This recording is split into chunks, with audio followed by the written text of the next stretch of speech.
Howdy folks, welcome to challenge series number 5. It's a combo move.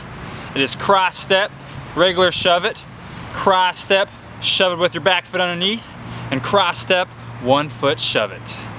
3 moves all together. So you got to break this combo down into 3 steps. The first step is to learn a regular shove it on its own. Alright, for regular shove it, foot position. You're going to have your foot on the nose, you're going to have your back foot about shoulder width or a little more than shoulder width apart. What I would first do learning a shove it is learn how to do a nollie pivot where you pivot around. Practice that, weight over the nose, pivot around.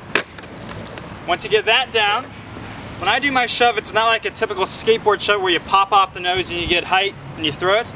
A longboard shove it, what I do is you're going to cheat. You're going to pivot the board a 90, then right here you're going to flick it around the rest of the way. So it's like a 90 pivot to a flick. Okay? Practice that, learn to shove it, you'll be stoked. Some problems you might have, you might be going your shove it, and you might shove it. Oh. Did not mean to do that, but that could happen. Okay. Ty saved my life right there. What I was trying to do was to get scared and go, oh! If that happens, it's because you're not committing. You have to commit. Make sure when you land your shove-its too, you're not leaning back like this. Whoa! And you slip. You gotta keep your weight centered when you land your shove-its. You gotta commit, take a deep breath, and do it. Once you've mastered the shove-it in step 1, you move on to step number 2.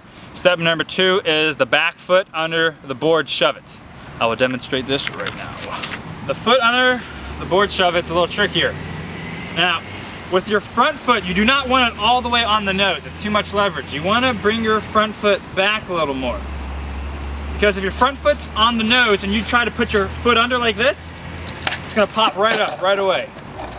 So, you're going to want to have your front foot on the bolts, find the sweet spot, and you're going to take your back foot and put it right under the board, toes under the board. And then in one motion, you're going to rotate your shoulders like you're going to do a shove it, the board under, then boom, kick it around.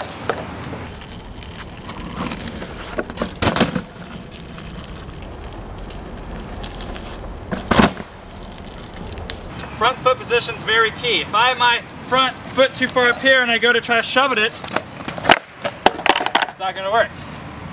So you got to have your front foot. Now, if I have my front foot too far back, like here, and try to shove it, I can't get any leverage. So remember, your front foot's got to be over the bolts. This foot locks right in here, you start swinging, boom, throw it around. Step number 3, folks, is the final move in the combination. It's a 1 foot shove it, and it's actually easier than it looks. With the 1 foot shove it, your front foot position is key. Just like the shove it with your foot underneath, if you have your foot too far in the front when trying to do the 1 foot shove it, it's not going to work, it's too much leverage. So on this board, I find that the balance point is about right above the bolts. Now what I would do is find the balance point, and I would practice doing nollie 1 foot turns like that. Find the balance point, figure it out, practice doing turns like that. You're gonna mess up, you're gonna have your front foot too forward, you're gonna try to do a turn. That's gonna happen, just find the balance. So once you find the balance, you're gonna try to do the shove it. You can have your foot there, get some good torque with your upper body, boom, hit it. Front foot does all the work, your back foot comes off, boom, you catch it.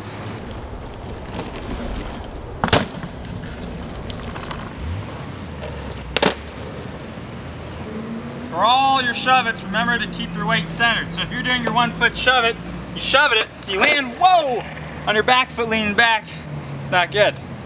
So when you do 1 foot shove it, land centered. Not on your back foot, not on your front foot, land centered.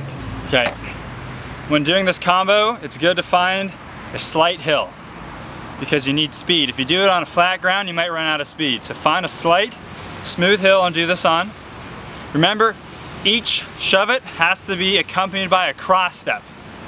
So shove it, or sorry, cross step, shove it, then back into cross step, then shove it, you know. So remember to do your cross steps. Have fun with this one, you can do it.